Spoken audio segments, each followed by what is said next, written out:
ഓ, നാടകം കളിക്കാൻ പോവല്ലേ? ഇല്ല മാവ, ഇന്ന് പ്രോഗ്രാമില്ല. പിന്നെ എങ്ങോട്ടാ? യാത്രയൊന്നുമല്ല, ഞാൻ ഇങ്ങോട്ട് തന്നെ വന്നത്.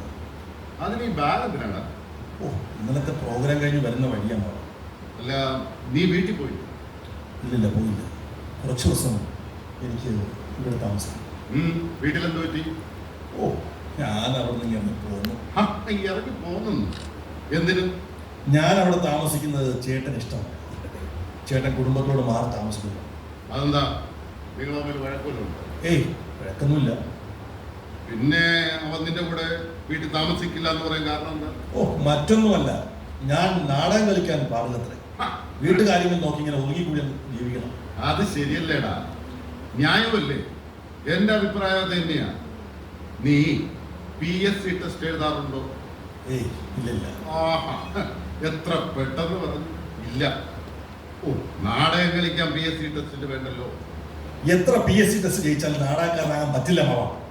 ലോകത്തുള്ള എല്ലാ പരീക്ഷകളും ജയിച്ചാലും പറ്റില്ല. അതിനെ ജന്മനാൽ നാടകക്കാരനായിരിക്കണം, എങ്കിലും നാടകം കളിക്കാൻ പറ്റും. മതി മതി മതി.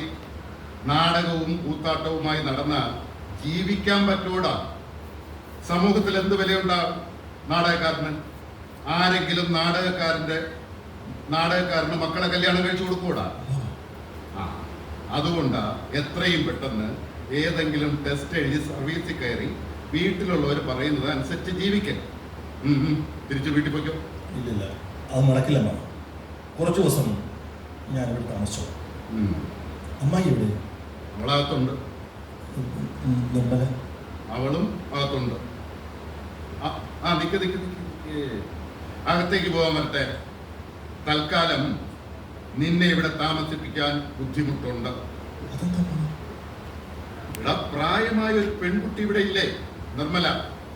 നീ അവളുടെ മുറച്ചെറുക്കനുമാണ്. അപ്പൊ നീ ഇവിടെ താമസിച്ച നാട്ടുകാർക്ക് വേണ്ടാത്തത് പറയാനൊരു അവസരമാവും. അതുകൊണ്ട് അത് ശരിയല്ല. ഞങ്ങളുടെ കല്യാണമൊക്കെ പണ്ടേ പറഞ്ഞു വെച്ചതല്ലേ മാവ? അതൊക്കെ പണ്ട് പറഞ്ഞതല്ലേ.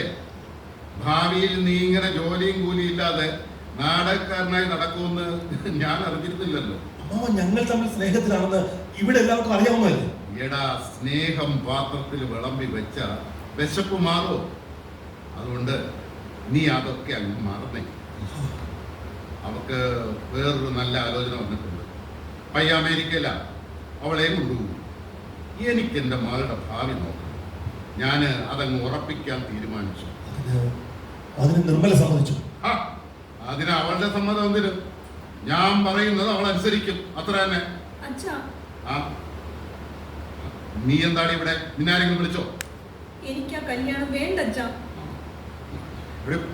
ഓടിയകത്ത്. വിശ്വേട്ടനല്ലെങ്കിൽ ആയുഷ്കാലം ഞാൻ കല്യാണം കഴിക്കാതെ കഴിഞ്ഞോളാം. ഞാൻ ആർക്കും ഭാരമാകില്ല. എനിക്ക് സർക്കാർ ജോലി ഉണ്ടല്ലോ. ഇക്കാര്യത്തിൽ എനിക്ക് നിന്റെ അഭിപ്രായം വേണ്ട. പറയുന്നത് അനുസരിച്ചാ മതി. അകത്ത് പോ. വേറൊരു കല്യാണത്തിന് ഞാൻ സമ്മതിക്കില്ല. വിശ്വേട്ടൻ വിളിച്ചാൽ ഈ നിമിഷം ഞാൻ കൂടെ ഇറങ്ങിപ്പോകും. ഓഹോ, നീ അത്രയ്ക്കായി അഹങ്കാരി. എങ്കിൽ രണ്ടുപേരും കേൾക്കാൻ വേണ്ടി പറയാ. 3 മാസം കഴിയുമ്പോ ആ പയ്യൻ അമേരിക്കയിൽ നിന്ന് വരും. അപ്പോൾ ഈ കല്യാണം നടക്കണം. അതിനിടയ്ക്ക് നീ ഇവളെ വിളിച്ചിറക്കി കൊണ്ട് പോവുകയോ ഇവള് നിന്റെ കൂടെ ഇറങ്ങി വരികയോ ചെയ്താൽ പിന്നെ ഞാൻ ഈ ഭൂമി ജീവനോടെ ഉണ്ടാകില്ല. അതിന്റെ പൂർണ്ണ ഉത്തരവാദികൾ നിങ്ങൾ രണ്ടുപേരുമായി. ഞാൻ കാരണം ഇവിടെ ഒരു ദുരന്തം ഉണ്ടാകാൻ പാടില്ല. എനിക്ക് വേണ്ടി നീ അവിവാഹിതയായി കഴിയുകയും വേണ്ട. അമ്മ അവൻ തീരുമാനിക്കുന്ന ആളെ കല്യാണം കഴിച്ച് നീ സുഖമായി ജീവിക്കുക. ഞാൻ നിനക്കും കഴിയില്ല. അല്ലെങ്കിൽ നാടകക്കാരന്റെ സ്നേഹത്തിനൊന്നും ഈ നാട്ടിൽ വലിയ വിലയൊന്നുമില്ലല്ലോ. പണ്ടൊരു ജന്മദിനത്തിൽ നീ എനിക്ക് സമ്മാനിച്ചതാണ് നിന്റെ പേരുണ്ണിയായി പട്ടുത്തൂവാല.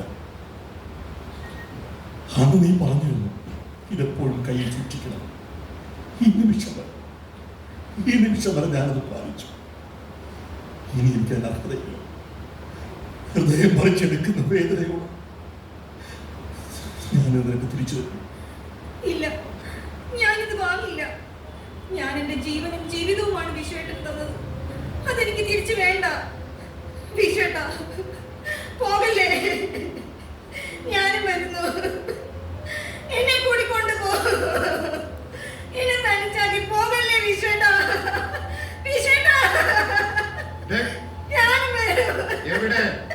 എവിടെ? ഇവിടെ.